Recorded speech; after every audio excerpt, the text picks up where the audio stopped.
Before the gods, before the giants, before the first star was ever lit, there was nothing. Not darkness, for darkness is something. Not silence, for silence must be heard. There was only Ginnungagap, the yawning void, a gap without a bottom, without a wall, without an end. And in that vast waiting emptiness, something was about to begin. There was no earth and no sky above it, no sea, no sand, no single blade of grass, no sun to mark a morning, no moon, no stars to name a night. There was only the gap, endless, patient, and utterly without shape. And yet the void was not truly empty.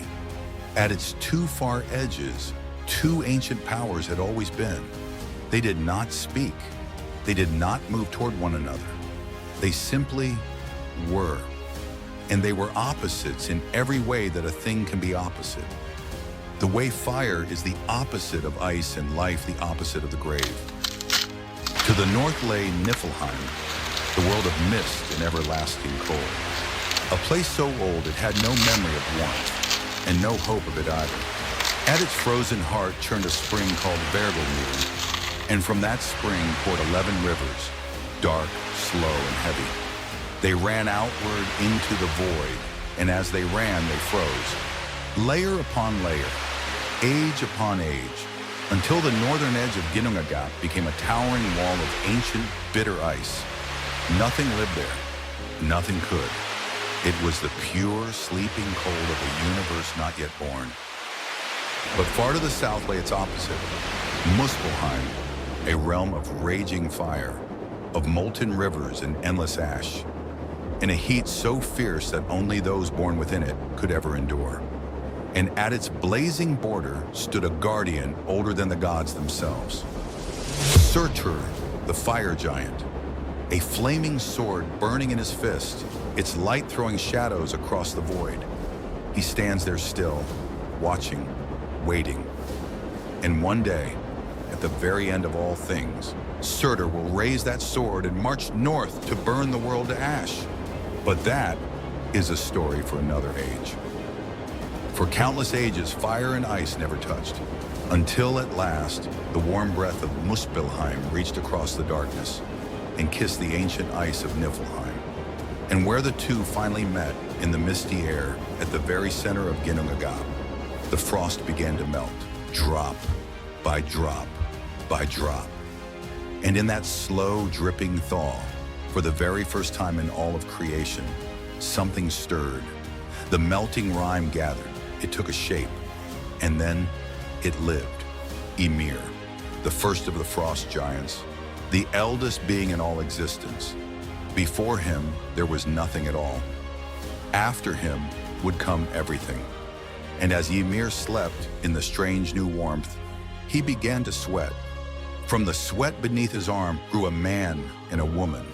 From his legs, another son was born. He needed no mate. The first giant simply multiplied. And so the fearsome race of the giants began. Enemies the gods did not yet even exist to fear. But Ymir was not alone in the thaw. From the same melting ice rose a second great creature, a cow enormous and gentle named Auðumbla.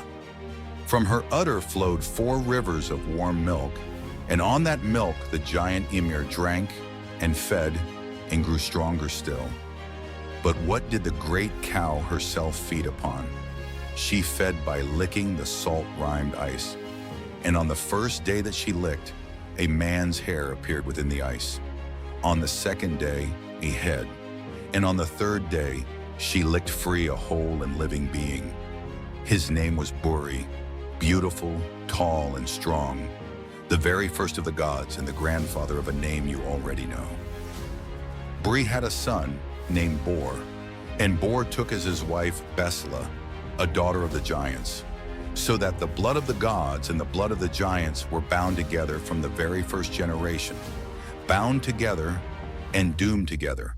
And to Bor and Bestla were born 3 sons, 3 brothers who would one day shape the heavens and the earth, the mountains and the sea, and the first man and woman ever to walk upon the world. Their names were Vili and Ve, and the eldest, the wanderer, the all-father, the one who would one day trade his own eye for a single drink of wisdom, Odin. But there was a problem. The world these three young gods dreamed of building had nowhere to stand.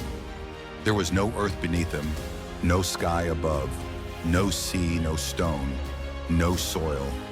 There was only the endless void and the vast sleeping body of the first giant, Ymir. And so, in the hearts of three young gods, a terrible and unspeakable thought took root. To build a world, they would first have to destroy one. The first murder in all of creation was about to begin. Next time, on Myth Wake, the making of a world from the body of a god.